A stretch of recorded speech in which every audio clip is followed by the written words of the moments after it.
You're listening to Parasearch Radio, news, views and reviews from the world of the paranormal from across the UK and beyond.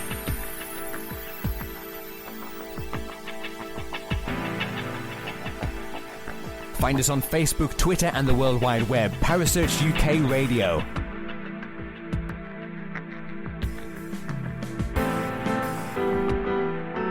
Parasearch Radio, broadcasting to the UK and beyond.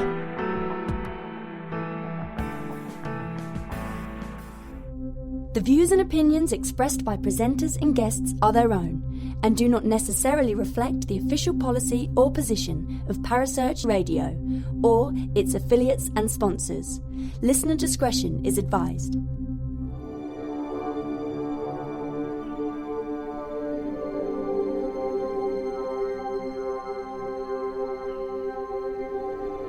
You're listening to Kerry Greenaway and Mark Manley on the Dark Mirror Paranormal Show, only on Parasearch Radio.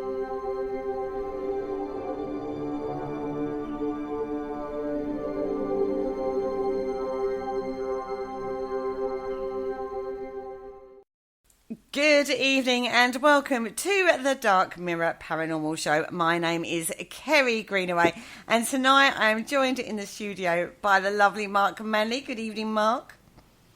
Good evening. And the lovely I'm just being very quiet. And the lovely Carl Hutchinson. Good evening, Carl. Good evening. I'm not going to be quiet. It's the Dark Mirror Show, so... Well, yeah. It was that little matter we were discussing just now. I won't go into it. No. But another thought into my head. Remind me to tell you afterwards, because it's funny. Will do. No, let's just tighten your seatbelts. It's a Dark Mirror Show, and it's going to be a rough as usual. Anyway. So much beautiful, lads. We are talking all about portals tonight. What, like bottoms and things like that? No, just, paranormal portals. Can we bridge the gap? Is there ways we can bridge the gap? It's in folklore and stuff, as we know. So, portals, what do we make of them? Comes from three different angles, everybody, all I'm saying. Well, exactly. If you're talking about love portals, you could come at it from three different angles. Who mixes? Anyway, look, she's already starting to go, because that's one of my main missions in life, is to talk about anything that makes it go, oh no, and start corpsing. So, yeah, portal, the paranormal buttholes, yes. Oh, lovely. Lovely is all I can say. So, what do we make of portals? What's our opinions? Our personal opinions on portals to start with? I don't see why there wouldn't be. Native American legends talk about them a lot, and there's a couple of sacred places still in North America that they will not allow you to go through because people allegedly disappear. You've got like the gateways to Shangri-La and what's that other place called? That's the restaurant. That's the restaurant in the Shard. Well, yeah. There's Shangri-La. also lovely restaurant. I've been to that portal. Have you been to that portal, Carl? I have been to the Shangri-La restaurant on the Shard, and so if there's a portal going into the Shangri-La, I've been through a portal. Well, there are supposed to be portals in London. Yeah. Which I'm sure we'll get to at some point. That would explain so much. You ever been down Ealing on a Friday night? All the aliens are about. I'm talking of aliens. Do you like I've shown you before, but my new alien cup? That's great on radio, Mark. Yeah, he's been given a mug that's an alien, and it's a black mug. But when you put tea or coffee in it, it goes white with like a little alien face on it. It's well made up about this mug, everybody. I am. It's like well drafted. Yeah. I got a face made for radio as well, so don't worry about it. Are we keeping you awake there, Carl? You all right? Hang on, no, sorry, my PC's just going a little bit wacky, so do bear with me. So, Carl, what's your opinion on portals? Obviously, because they're quite pronounced through folklore, like Mark was saying, Indian folklore, local folklore, and It all depends on whether we're talking the fairy gateway, where the little fairies come out into the UK. No, there's some clubs for that in London. Yeah, well, you've got the fairy portals. You've got, obviously, in Ireland, you have the little leprechauns where they come through a portal. Ah, Jesus, sir. So, whether there's any base around it, we'll probably discuss it more in detail over the show. Do I personally believe there are? I think it needs to be looked at in more detail and look at potentially what they are and physically what they do. Do I believe that, like I've just said, that the little fairies come out or leprechauns come out and drag people down into the depths where people disappear, etc., etc.? I'm going to sit on the fence and get splinters on my portal. Oh, oh, nicely done, sir. We like that one. So when we talk portals, we're talking along the lines of like parallel worlds or like other dimensions, aren't we? Yeah. And we are saying there is discussions that this idea of parallel universes, lots of people have looked at this. This is like not a new concept in regards to, is that a possibility? No, I think it's quite possible that there are infinite amounts of other realities or other things going on, running in conjunction with what's going on over here. And obviously, it's we're talking about a subject which is quite prominent at the moment because of obviously the Avengers films, those sort of things, like the portal from God, I can't even remember what it was. Istanbul? Not Istanbul. Well, I want to. Paul's in the chat room. He probably knows. Yeah, the portal, the bridge, the thing where you come across, and all that malarkey. So it's quite adept. But yeah, I believe in alternate realities. I believe there are things that run parallel. I kind of, I know this sounds weird, but I kind of like the bit in Men in Black. I think Men in Black 2, when they opened the locker at Main Street. Yeah, that's right. And there's the little thing, hey, all that sort of stuff, and they throw. And then all of a sudden, these other aliens open another door to a locker, and that's where Jay and the Men in Black are. And then they're playing with the planets and all that, and it sort of snowballs from that, and then you go into other. So I kind of believe that, yeah, there's that sort of stuff going on. Mm-hmm. The Biofrost. So my own belief, I haven't got anything to back it up by. The Biofrost. But if they are running like that, there's got to be gateways between them. That possibility at times things can come in, go out, Crossover. Crossover, yeah. I don't see why they wouldn't. I really don't see why they wouldn't. It's like you said, we on the shows that we've discussed before, we know that there is the possibility of aliens. So if you've got that, some of them. No, hang on. Let me get to it. Some of them come from vast distances and they probably have some daft warp speed or whatever. They may be able to bend time and space and this, that, and the other, and fold it around them. So why can't there be other dimensions? There's been lots of stories about the onion theory. For every decision you make, it goes off a different way. So there could be lots of alternate dimensions. They also reckon that when you have lucid dreams, you're seeing yourself in another dimension as well, don't they? Yeah. And you're in contact with them. People say we're actually the ghosts, and what we see is an alternative reality that is for that moment is looking into our reality. Yeah. No, these all come under the concept of entanglement, and everyone seems to think that time is very linear, which is quite an old Isaac Newton kind of theory. But this entanglement from coming out of the physics world is not proven, but it's something they're looking at. And actually, when you look at, you talked about modern day culture, like films and stuff, when you start looking at, and by the way, the film was Asgard. No, Asgard was the Biofrost. The Biofrost was the gateway portal to the Nine Realms. Yeah, that's right. But it comes up time and time again in popular culture, doesn't it? But I always find that there's always one of your favourite sayings is within a little bit of smoke, there's some. Oh, what's that saying you say? For No every smoke without single fire.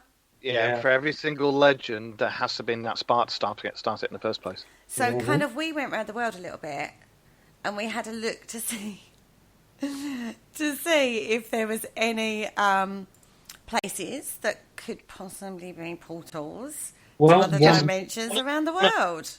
One of the ones that we were discussing last week, when I described it, potentially it could have been alien trash.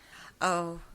Out the back of a lay-by of an alien craft, and all of a sudden you got Stonehenge.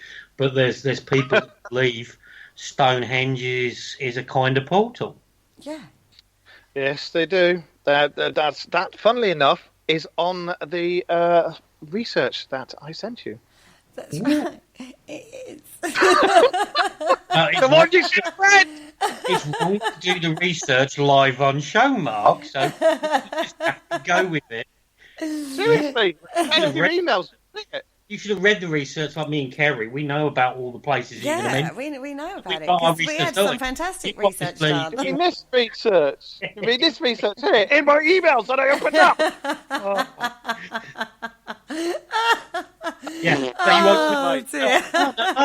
You've opened up a portal to your research. You did, by opening that.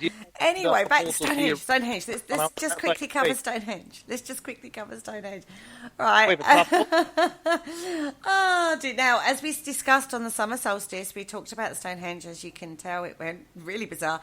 And basically, we talked about energy changes and stuff, didn't we, when we were going to stone circles and stuff like that, right? So there is an energy change, and because of this, they reckon that this is caused by 14 ley lines that converge to where the rock structures stand.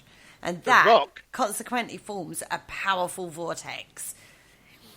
And the rock is not an accident either. That is the perfect rock that will vibrate and resonance at the right point to make it. Which rock are you talking about? The Preseli stone. The Preseli blue stone, sorry. I thought you were talking about the actor, and I was about to say Kerry's off on one again about the rock. Vibrates the perfect point. The perfect resonance. Yeah. See, all this reminds me of the Philadelphia experiment. Well, I know we've talked about that before too, but getting the perfect vibration and resonance to then transport something is basically what it is. I came across some really bizarre stories today on the internet. Everything vibrates, doesn't it? Literally every single thing vibrates down to the atoms, and if something vibrates at a slightly different resonance to you, that's what my thing about entities and stuff. And when you pass, your vibrations change, so your frequency changes, and that's why you can tell when certain people are about, because it's like two magnets when you try and push them together. That's my own personal theory. But this comes into the paranormal too. This actually happened when you was talking last night, Carl, with Laurie and Liz. They were saying that they contacted a spirit at Jamaica Inn, didn't they? Yeah. And it was because of the perfect combination of people as to why. That's why that spirit stepped forward, because there was two Dutch on there, and if I remember rightly, the spirit was Dutch too, wasn't he? So he could converse. No. The spirit was an American. Oh right, okay. Oh yes, that's right. Of airborne paratroopers. Right, yeah. But there was the perfect, as they described it on the show last night, it was the perfect storm. They had an American, they had two people from Holland, and they also had a medium who could talk to them. And this spirit or this energy of this paratrooper came through and kept communicating in a way that described Arnhem. Described how how they parachuted in and what happened and where and all that sort of stuff. So there was the resonance, as you said, you had the three different areas that probably. What if it's everybody has a unique energy signature? What if all those people coming together at that time created the perfect vibration and energy for that spirit to step forward? Well, that's what I describe as when people say about the stone tape theory. I believe in a slightly different view of it, is that everybody has a different frequency. Mm-hmm. And I'm on middle wave, mate. Explains so much. To play back the activity takes a type of energy, a certain type of energy. That's why some people don't hit the play button, and some people do hit the play button, so to speak, in layman's terms. And I always think that. I think everybody is a different type of energy signature. Everybody is different. And potentially, if you get the right combination, things are going to happen, and things are going to progress, and you're going to get different types of stuff. You're going to be able to interact and stuff like that. So, sorry, I just had a quick thought. You know what you're saying about resonating and energy and all that stuff. Go and yourself. Everything that resonates. There's a lot of people that believe in the stone tape theory. So if you've got everything coming in at exactly the right frequency, why couldn't that be true? And it does play back an excerpt from time. And I don't mean a musical. Well, that's a totally different subject, the stone tape theory. We could go on about that one all night. But let's have a look. How cavemen used to watch Red Tube, is that how is that how cavemen got their jollies? They used to stone tape and went, oh, look at the war, And he's lost it completely already. Abu Ghraib. Abu Ghraib. That place is south of Cairo. Which, right, now when we did Portals to Hell show, we had a look at a massive, what they classed as a land sink, didn't we? That's right. That is in Egypt. So, and Egypt as a whole, the mythology and everything that comes out of Egypt is always astonishing, right? So this particular one is, do you want to explain it, Mark? Me? Yeah, can do. Basically the site is regarded as the most precious of the ancient treasures, and its nickname is the Crow's Nest, and it was an archaeological site comprising of the sun temples of the pharaohs. Wow, I got to say this one. Nusa, Ini, and Usakaf. Ini, in it, mate. All right, bruv. Both of which were built in the 25th century BCE. So we're talking well old, during the Egyptian period of the Old Kingdom. It's arguably one of the most amazing archaeological locations on the planet.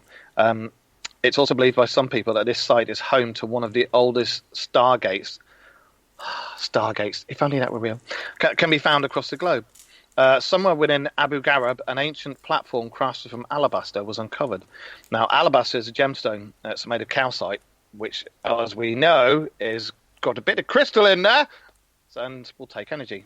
Regarded by ancient Egyptians as the precious stone of the sun gods, and was thought to be in sync with the vibrations of the earth, as we were talking about just now. It's also believed that the site of Abu Ghraib, just cleared my throat there, was actually constructed for the purpose. Have you just fallen off your chair there, Kerry? Ugh. See, you said it. There you go. You weren't trying and you said it. They believe it was constructed for the purpose of elevating people's spiritual awareness, which consequently allowed them to communicate and link with the sacred energies of the universe, known as the netters. I'll say that again, netters. What's interesting about the idea of communicating with the netters through vibrations is that it's quite similar with the oral legends of Cherokee Native Americans, which speak of formless thought beings that would travel to Earth from the Pleiades star cluster by riding off sound waves. And secondly, it gave Ann Summers the idea to start up her own business on vibrations. And then you add this to the speculation advanced technology was used to construct the site, and it's not really surprising that this location is considered to be a possible vortex or portal to another world or dimension. And I can see it was some sort of prehistoric flotation tank type place to go and contemplate things, but Stargate, not sure. I'd have to have proof for that, because I don't see why there can't be Stargates, but we've not actually found one yet, or have we? Perhaps the TV show was a bit of, it's there, but we're just going to put it in the form of TV show. Well, we talked about that in the remote viewing show that we did, We if did, you remember yeah. rightly. Now, one thing that there's a common theme with all of these, though, isn't there? Rock formation, crystals, vibration, energy, frequency, and vibration. It keeps coming back to the same thing. This one is calcite, and some calcites literally blow your mind when you work with them, having worked with all of them. Well, that would explain so much, Kerry. Don't you remember that when we used to do investigations, I would, when I was doing the research into the place, I'd look into the bedrock and see what the bedrock was made out of. And most of the places, most of the places that we had activity on always had some form of crystalline in the base, in the bedrock, like limestone or sandstone or something like that. So, you know. Who knows? So, Carl? Have you been to Egypt? I've been to the pyramids, yes. I was very disappointed by them. Oh, you jammy bucker. Oh. I mean, when we talk about Egypt in general, though, it is one of those hot places in the world, isn't it, for mythology, and a lot of the ancient alien theory comes out of there, and, you know, that you know, the Middle Eastern beast, that area. And it does create thoughts, doesn't it? You can't help but look at it and think, I wonder what it was like back into the day. Was it a portal to hell? What, a portal to hell? I'm on a different show. I'm on a completely different show. Was it? Did they know something that we don't now? Well, the thing is, it's a bit like when we talk about Stonehenge and how that was put together. When you know the rock came from North Wales and all this, how on earth did they get it down there? And it's the same thing about how they built the pyramids and half of the stuff that they built. Yes, okay, they had a slave workforce, thousands and thousands of slaves that built these amazing tombs and monuments and all this sort of stuff.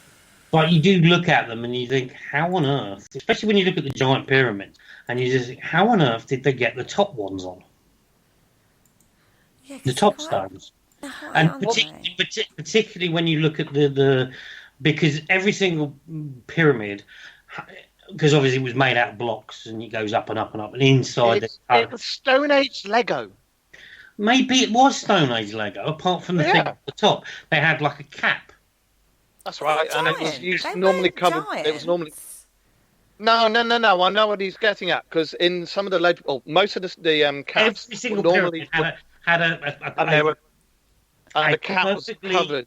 Yeah, a capstone. Yeah, and it was covered with either limestone or some type of quartz-line crystalline matter, or marble, which also had it in there. Because at the day when the pyramids were when they were first built and in their heyday, because obviously over thousands of years they've obviously eroded. They weren't what the colour, or they weren't the kind of shape that they are now, because they were completely smooth.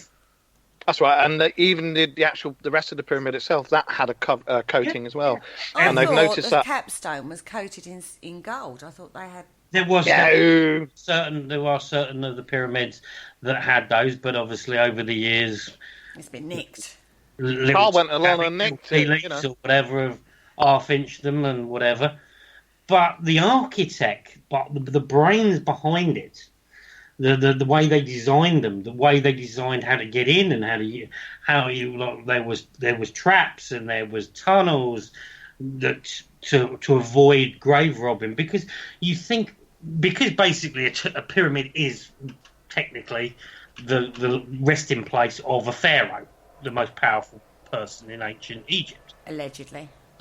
Oh, aliens. Well, exactly. And now we go back to Stargate on it. I didn't think they were buried in the pyramids. I thought they were buried in the Valley of the Kings, but the pyramids were dedicated to the king. Kind of. Okay. Ish. Kind of. Some of the more prominent pharaohs had major big pyramids. and what they did. That's they just a rumour put about by their wives. Because of the nature of their beast, they had to be the all-seeing, they had to be bigger and better than the past pharaohs. They probably then said, I'll tell you what, I'm going to knock that one down. I'm going to put mine up in its place, and we're going to then take the past owner and stick him in basically in a cave in this valley. And they did the same things, but it wasn't elaborate. So it was all about one-upmanship because they were trying to build bigger, better, more amazing monuments, bigger and more stunning things. So they would be then the most famous and the masks, the death masks. Even the one. It was elaborate, blah blah blah, but it was huge. It was like this. The Tutankhamun was like a young pharaoh. He wasn't old. No, he was ever so young. Yeah, and every single time a new pharaoh came on board and whatever, they had to have bigger monuments, most amazing this, amazing that, and so it was all about one-upmanship, really. Yeah, but it's hardly surprising that. They think they found what could be a portal in Egypt. Yeah. There's also some of the ancient writings that were found used to talk about at night the pyramids when they did have the covering and the capstone would flare energy off into the night, and sometimes you could see it, and it was from what's been found, the description is a bit like the Aurora Borealis. So if you've got those things that are purposefully flaring off energy, so that means that those things were storing the energy up in the daytime. A, what was the energy stored up for? B, it was obviously like a battery, but if it got too much, something bad would happen, so they had to flare it off. And C, what was that energy powering? Wow. That's a topic for a whole nother show, because we're talking at portals tonight. Well, that's what I'm on about. Did it power a portal? I don't think it wouldn't have been a portal, though, would it? It would have been an energy source for something, if that is the case. Yeah, but it could have been an energy source if we're going to go down the whole alien front. No, you didn't say it right. Say it again. Aliens. Say it right. Aliens. Oh, God. If we're going to go down the whole alien front, there you go. But at the end of the day, they got technology and all this sort of stuff. They're in the stars. Potentially, if it's producing an energy source, it could have been used to use like a gateway or a portal to gap between Earth and wherever the aliens were from. No, also, so it is a portal. Well, it's not a portal, it's actually a vortex, because there's a difference in terminology here. A portal would be like a step through in a dimension, so it's almost like a doorway, whereas a vortex would be something like energy rising up from the earth. So if you're talking about pyramids creating energy, it's actually a force that's coming from earth rather than opening a thing. They also think it was a link to all the other pyramids around the world, because all the other pyramids around the world, all of them appeared at sort of the same time. And when you've got carvings on like some of the Chinese ones and some of the Peruvian ones, they actually depict people from Egypt.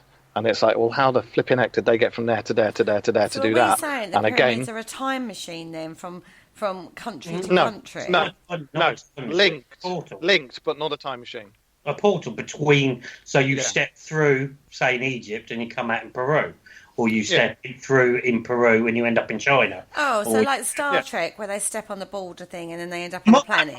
I would describe it, like Mark mentioned earlier, I would say more like a Stargate. So you go between time and come out at another place. It's a bit like... Instead of being A to B, it folds. Yeah, there's this famous thing... which kind of reminds me a little bit potentially what Stonehenge potentially could have been used for. Where they stand in a room, and it's a round room, and there's like arches. And each arch has a different doorway to a different area. Yeah. So you look at Stonehenge, if it was complete, they'd have the same thing. It would be round, and it'd have archways. Mm-hmm. So if you're going to go down that route of potentially that Stonehenge was a because everybody says it was a meeting point. It was a high place for everybody to go to. Potentially, it could have been transferring between this, that, and the other.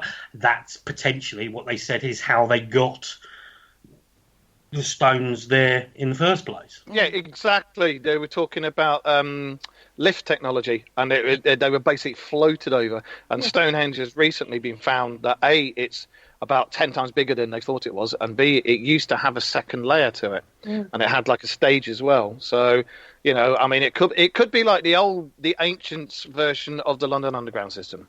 Oh, it could be. But when we were talking about vortexes, Mark found out something about called Sedona vortexes. These are in Arizona, right, in the northern Verde Valley. Yeah. Of Arizona. Now, these aren't pyramids or anything, are they? No, but they are the same as there's one in on an island off of Norway, and it's called the Witch's Vortex, and it looks very, very similar. For those of you, obviously, we're on the radio and you can't see what I'm looking at or what we're looking at. It's basically like somebody got a pen and drew a concentric circle going smaller and smaller and smaller and smaller, but it's made out of rocks. All right, show off. And then when you go to the Norwegian one, it's exactly the same but smaller, but they say that it was made that way to confuse the witch's spirit, so it never came back. But again, it's one of those places where if people take rocks from it, they have incredibly bad luck, and there's loads of letters in all these places, for, you know, like for the places that look after them, like and they have loads of letters come in. Yeah, saying, please take this rock back. I'm so sorry, it's done nothing but screw my life up. So if you've got bad energy, or if you've got energy associated with that, and you're taking a little piece of the power supply out, it's not going to be too good for you. We've heard this somewhere before, though, haven't we? Taking something from somewhere and not having... Fairy rings. No, I wasn't thinking fairy rings, actually. I was referring it back to the paranormal field. We had... When we was talking about East Drive, they were saying that people had taken stones from there and then had to return them. And when people have taken photographs of Robert the Dole and things like that, bad luck happens to them. So is this the same sort of thing, or is this something completely different? Or is it all based in a belief system? I think if there's energy associated with a certain place, I don't see why it couldn't be the same. Because we, as you know yourself, for the real apparitions that are out there, and to be fair, 99.9% of all orbs and paranormal activity is that's an orb or a bit of dust, love. But the point one that is real, they all operate, as we said, on a vibration and with energy, and normally crystals interact with it. So taking that in mind, you've got the pyramids, you've got the spirals, you've got Stonehenge, everything. They've all got crystalline structures in them. So why can't it all be energy? And why can't it be associated with hauntings? Because that's their place, that's their base. If they've got their own portal there from the other side, because you know yourself, to get from the other side to visit us here, you've got to open the portal up. So, they're going to use the energy. Well, the ones that we're talking about... What are you laughing at? He's got to. You've got so many crystals there. You've opened up God knows how many portals in your conservatory. Oh, don't talk about me and my portals, please. How about your portals, Mr. Talking about the ones in Sedona, though. Now, the belief system in the area is key in this one, I think. I mean, it's regarded as a sacred city, and the red rocks of the desert are said to be, the belief is that they are spiritually charged. There you go. See? Do you know what I mean? So, yeah, I've got a friend of mine who is currently in Sedona as we speak, and she goes to every so often to go and recharge her battery. She goes to a spiritual retreat in Sedona, and she goes like walking through the Red Canyon and all this sort of stuff, and does her own crystal work and all this sort of stuff. Really, airy fairy stuff like most crystal people are like. The red crystal people. Talking of crystal people and people with red hair, is the Red Canyon, is that a nickname for something there, Kerry? Oh, you just going to leave that out right now. So anyway, right, let's get back to Sedona and like the powerful crystal energy healing stuff that goes on there. The mountains of Arizona have always been very spiritual, though, aren't they? Isn't there Suspicious Mountain in Arizona and Superstition Mountain, not suspicious? It looks very dodgy, very suspicious. Yes. Superstition Mountain. Yeah, my God. Suspicious Mountain. There we go, Alapaca Mountains. Nearly as good as the Alapaca Mountains, right? Suspicious Mountain. Donut. Isn't that there? Let's go back to being sensible. And people feel differences. They feel the energy, don't they, when they go there? God, there's going to be another Kerryism in it. We've got to bring a book out sometime with your Kerryisms in it. Sedona's that place I was talking about in the legends, where there's part of it. The natives say do not go in there because people have disappeared. What do you know? Have you heard those tales, Carl, from your friends? Yeah. I think a lot of it is basically when people say, "Oh, this person walked in and didn't come back out, and never got found." Them. I think personally, because of the heat, because of the climate, because of the terrain, potentially, if you didn't, it's a bit like you say people go up, climb Mount Snowdon in a pair of flip-flops, a pair of shorts, and died when they were up there. If you're not prepared, you're going to disappear. And a bit like trying to climb Mount Everest in not good enough clothing. It's quite a hostile environment, right? It's a very hostile. The heat's intense, being in Arizona. It's a desert. It's very dry.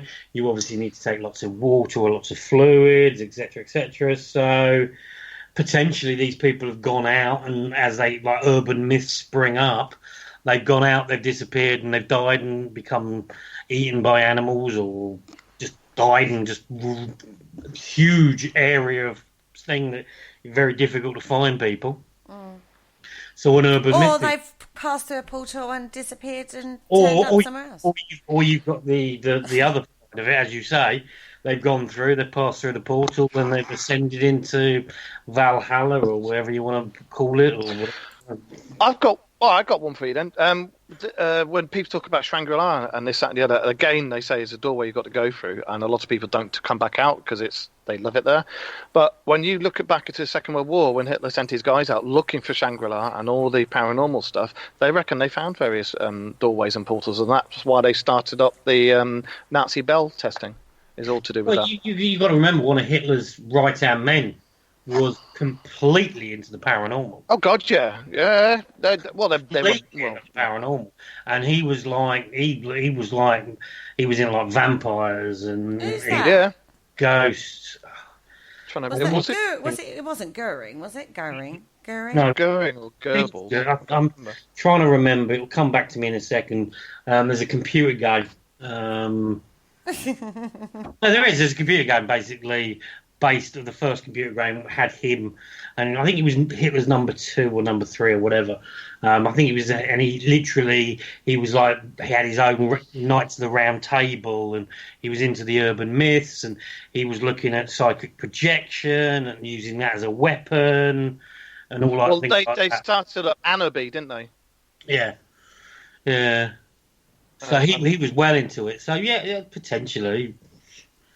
Well, that would be a good topic to look into. I knew a little bit, but not a lot about that side of things. So that's another interesting rabbit hole, I feel. Yeah. It would be quite interesting, actually. But I'm not verifiable and all that, because I'm sure there's a lot of false propaganda about it. Oh yeah, depends on which side of the fence you sit on, whatever. But I remember there was a documentary on where he had this castle. This bloke, the name will come to me in a bit. I can't actually remember. But when they actually, at the end of the war, they got into the castle and they went down, and it was just full of relics. It was full of symbolism, pentagrams. Himmler Himmler ran. The one that had gaunt-looking one and whatever. Yeah, Himmler.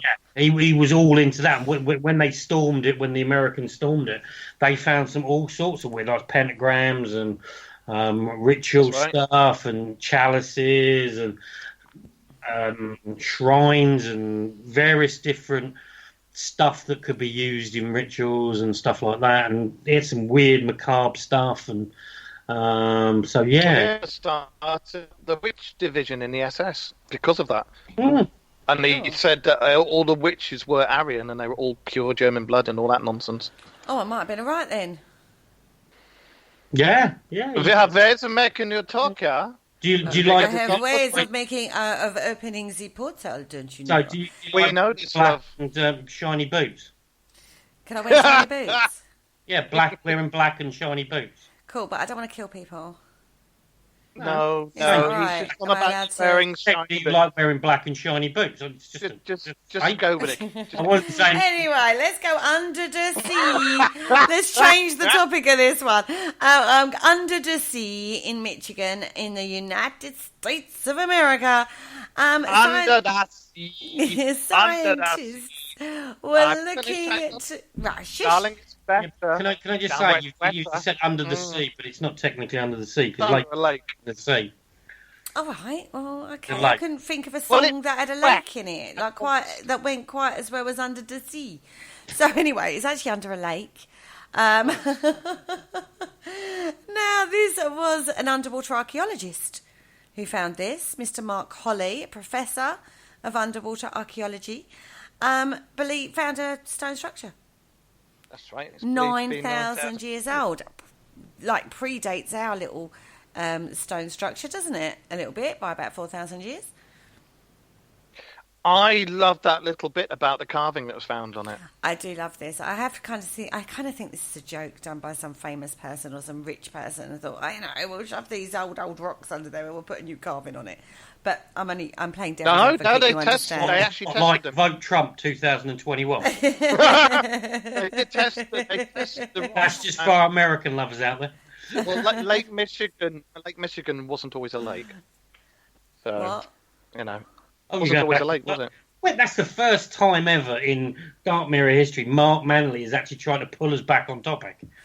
I know, right? Oh my God. Young man, I ain't trying to pull you off at all. I mean, I'm not like that. Mongo straight, yeah? Pull us Well, on there to we topic. go. You're That's pulling us Mark on Wheel- to topic. There you go. Is that better? Okey-doke. Anyway, the exact location of this stone structure has not been disclosed to the public, obviously, because the archaeology people, the archaeologists, kind of want to, keep it respectful and actually do their research in that way. They don't want a bunch of tourists, divers coming and having a look at it. They want to keep respect for the local Native American tribes because, again, it's going to be one of those...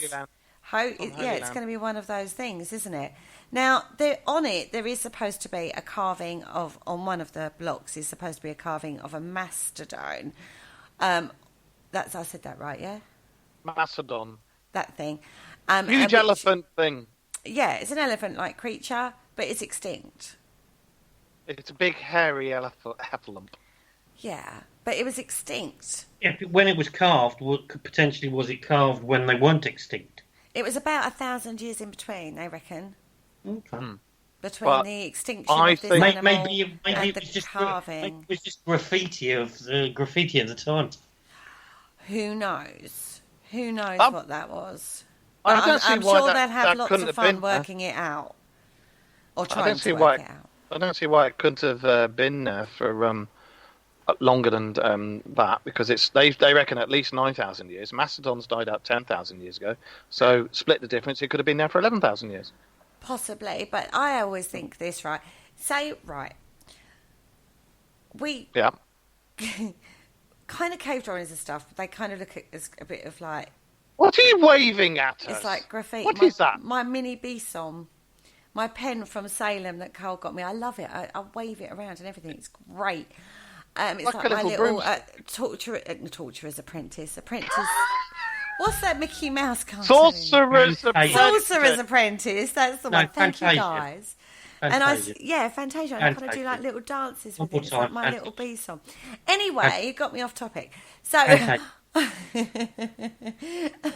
So I reckon cave drawings, right? Again, they could have seen those, and it could be just like, oh, I like that. Let's put that on there. I'm sure that's not true at all, but that's where I go with it. Why don't you talk about the disappearances? What, of the boats and stuff? Yeah. Well, it is weird because of where it is. There have been kind of a lot of... It's a bit like the Bermuda Triangle there, isn't it? Boats and go missing, and others sort of go into like a time loop that they stay there for days and don't realise. Do you know what I mean? And then some people turn out to have disappeared without a trace. It's all that kind of thing. So they're now linking that with this stone circle thing that they found within the lake. But it would be interesting if we knew the exact location. Again, it would be interesting to find out, just out of curiosity, whether or not the disappearances and stuff, the relevance behind the disappearances, where they were in relation to this particular artifact. And, that's the information we haven't got on this. And that's what would make it interesting. Or is it too... I mean, Lake Michigan is massive, right? Yep, huge. Yeah, so a boat could have gone missing like 300 miles down the lake. I don't know how big the lake is. I'm just pulling a figure out of nowhere, just saying. Do you know what I mean? It could be like the other side of the lake, nowhere near this thing. And people have just grouped it all together because it's on the same lake. Yeah. Well, that's like the Bermuda Triangle. I mean, Bermuda Triangle's massive. You've got gases down there that come up and this, that, and the other. But there is also a part of it that has a weird structure in it that's got strange energy being given off on it. If any of our listeners want to watch a very, very good documentary about the Bermuda Triangle, which looks at it from a paranormal aspect, go on YouTube. There's a documentary that Brian J. Keno out of Haunted Collector did on the Bermuda. Yeah. Very, very good. Gives you some really other spins on it. Very, very good. So yeah, anybody there, check that out. That's potentially a good topic for a possible show, because it looks at it obviously covers the normal stuff about the Bermuda Triangle, but it also spins it around and looks at other possibilities to it. So yeah, that's the bit that's interesting, isn't it? Is you get a case like that, or and people have tried to explain it scientifically and all the rest of it. But you can spin it around to look at it from different angles, and that's what we like to do. Yeah. Isn't it? Lake Michigan is 22,300 square miles. See what I mean? So a boat could go missing 22,000 miles up to lake. Up to lake, and it's being equated to this stone circle that they found somewhere that we don't know in Lake Michigan. Mm-hmm. Now, I think a lot of the stories about the lakes, the boats that have gone missing, they're supposed to have happened within the vicinity of the circle. But we can't check that. We can't verify that. That's the point. One thing I've learnt while watching documentaries, particularly about Lake Michigan, particularly one that's on the Discovery Channel at the moment.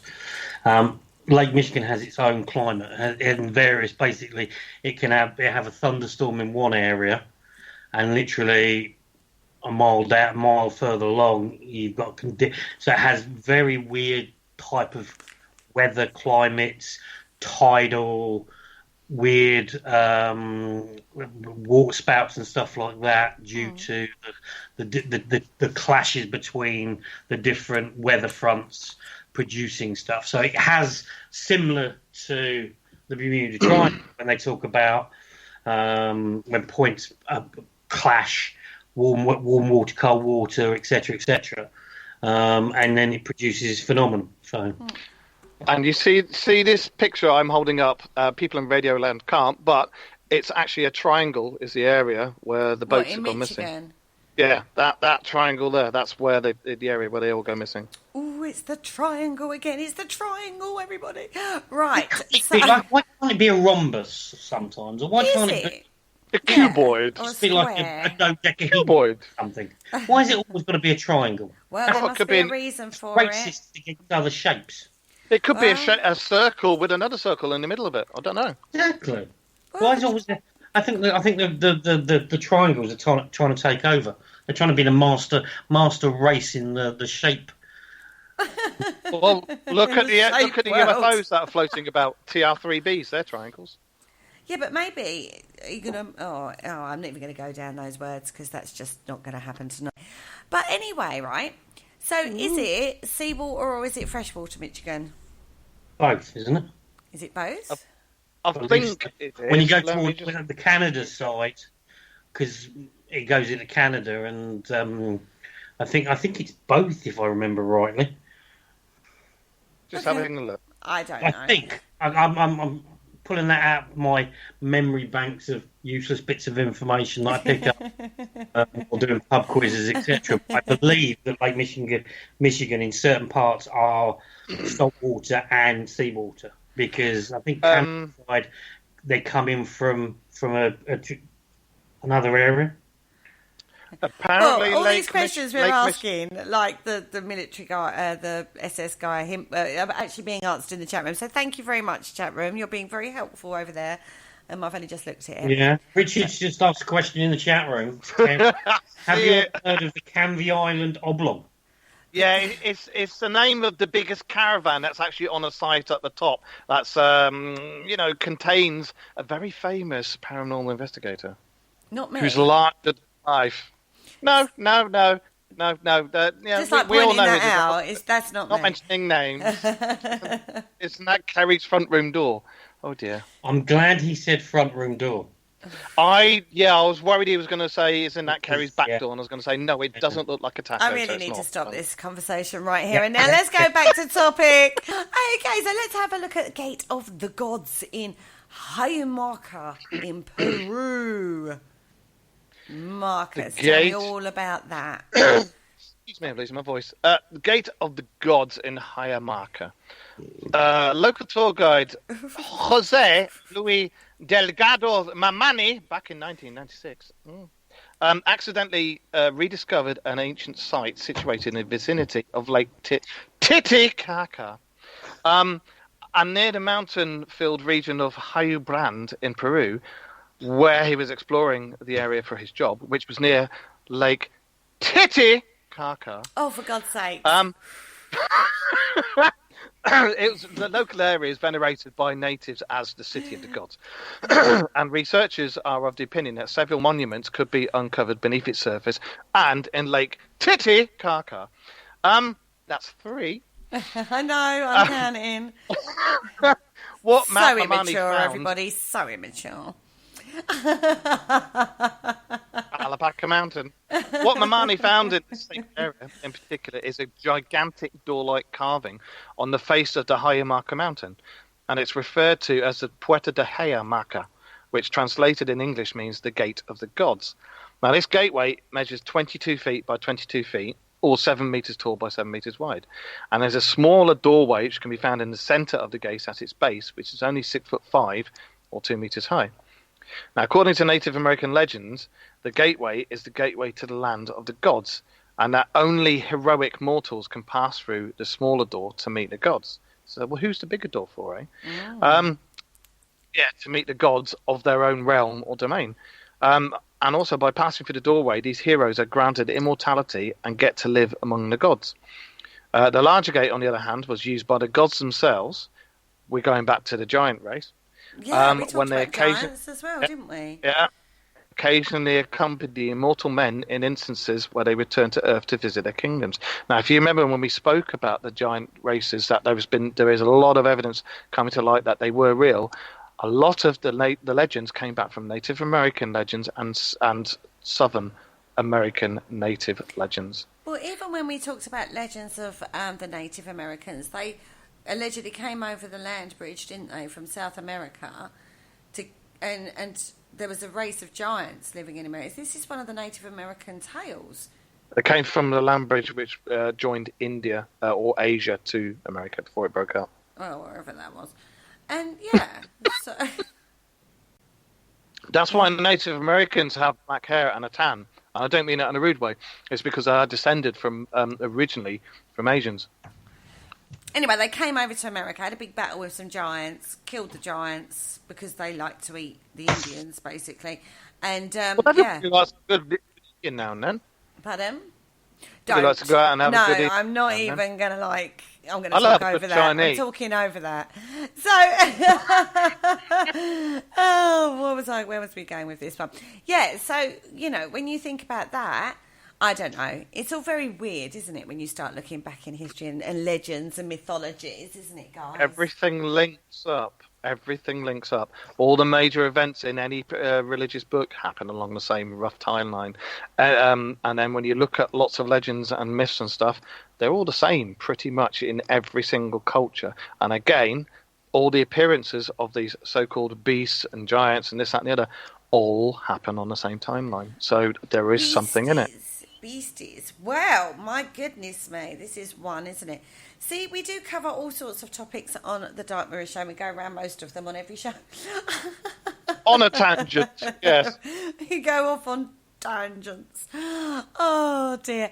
So, basically, if these ancient things are, or allegedly portals, and they are real portals, it doesn't take two steps of imagination that with the right frequency and conditions, you could open them. You could open one, right? Well, there's supposed to be the legends of the precursors, and that we're not the first time humans have been here, and we're not the first form of humans. So, if you take into effect that if you believe the legends and that they were very technologically advanced to us, and that they were descended from the Anunnaki and stuff like that, then why couldn't there be these things that we cannot explain purely because it was their technology? Carl? Yeah. Really? Okay. I just said something succinct, and Lynn, Kerry's there like, yeah, it's because it's aliens and precursors. No. I agree with what Mark was saying. Obviously, with the urban myths and about basically we're. Yeah, I kind of agree, but I'm still trying to get my head around how it actually works, which is this whole show tonight, is because we're talking theories of and strange things and stuff like that, but at the end of the day, it's a bit like the paranormal. It's an unproven science, and we don't actually know how it works, so we put our own spin on it. Yeah, exactly. I mean, things like that, like portals, I reckon everybody tonight has nailed it on the head. It all works on vibrations and frequency, and if we knew the technology that they use to make that particular frequency and particular vibration, as Kerry said, we could open it up and cross over. To be honest, there's a film that came out which was a comedy, and the basis of I know the one, which was about the boombox, which played a certain tune, which had a certain resonance that opened the portal. Yep. I know you've got your head in your hands, Kerry, but I always try and bring it back to modern day pop culture. And there's also hot tub people that are listening that potentially have not known about how resonance and sound resonance open things and blah blah blah blah. But if you mention a Will Ferrell film, the main aspect of how they dropped into this planet where things just disappeared, ties in reptilians were in there. Saying about ships, disappearances of people, disappearance of this. Potentially, there's this device or whatever, or this resonancy, or particular sound or music, whatever you want to. Because there are theories out there that particular music, the way you play the keys that has different resonance, can do exactly the same thing. Mm-hmm. It was a tape, wasn't it? He had a tape. Yeah, it was on that thing, and that's a good film. Yeah. And it just reminds me, when you say that, it reminds me of Norman Fay. He's been doing work with music and resonance within locations that he's been researching. He's gone very quiet on the old social front, but when I last spoke to him, he was talking about, who knows, right? Has anyone checked on Norman recently? But he was looking at music in regards to resonance and things like that. So, it all kind of makes sense, right? Mm. Well, they do say about films, TV shows, that potentially these could be put out there that tell you the truth, but in a jokey way, so you don't take it. It's like when we talk about the conspiracy theories and stuff like that, where it's smoke and mirrors. If you give them the facts, but you sort of make it like it's jokey facts. Potentially, those facts are true, but people they put the truth out. Yeah, they put the truth out as a film and TV series, and then they misdirect. Yeah, going back to it is obviously when we were talking about Stargate. There's an episode in Stargate which does exactly that. Basically, it's a TV show that's based around true events that happened on the show, but they put it as a cover. Just true. The evidence is out there. True. Well, we've actually come to the end of the show, my beautiful men. What are we talking about next week? Can anybody remember? Nope. Okay, we're talking deals with the devil, but we've done this topic before, right? We've talked about this before, but we're going to go a little bit deeper, some stories you may not have heard about deals with the devil, because when we were doing the footprint show, do you remember the Devon's Footprints one? The Devil's Footprints? Oh, yeah. We came across a story that actually linked to a church, and there's supposed to be a devil's footprint in there. So we covered that one on there, but it opened up a whole different rabbit hole. So we're going to go back down the deals with the devil rabbit hole, but hopefully bring you something a little bit different, things hopefully you may not have heard of next week. Right. Yeah, that's what we're talking about. Interesting. An interesting one. Who's doing the research? We'll discuss that afterwards. That was a directed question, everybody, I would just like to say. Anyway, on Monday evening, you can catch me on the Parasearch Radio Facebook page doing a roundup of all last week's shows and what's coming up on Parasearch Radio for your listening pleasure. If you miss any of our shows, you can go over to our YouTube channel. And when you're over there, there are two channels. There is Archive Parasearch and Parasearch Radio. You will find our whole entire total back catalogue of every single show. And while you're over there, what do you need to do, guys? Like and subscribe. Share and subscribe. Oh, well, let's do it with a little bit of flair. You have to click like, share, and subscribe. Click like, share, and subscribe. That's the one, guys. I can't do it because I messed that up last night when I tried to do it and completely and utterly blew it. He's in training. I tried to remember it and I just completely and utterly put my size 12s in my mouth. You certainly did. Well, yeah, a little bit. It was all right. You lost it. It was fine. I tried to cover it up. Nobody would have noticed. No one would have noticed. So anyway, on that night, say good night, guys. Good night, guys. Good night, guys. Thank you for listening, everybody in the chat room, and thank you to my mate Mark for tuning in again. He tunes in every week, along with quite a few others. Thank you, all of you. And I'd just like to say one thing. Go on. Aliens! There you go! Aliens! We need a TV show, that's it. And on that note, we bid you a very good night. Thank you for listening. Don't forget to join us for more shows throughout the week. Find us on Facebook, Twitter, and the World Wide Web to keep up to date with all the shows right here on Parasearch Radio.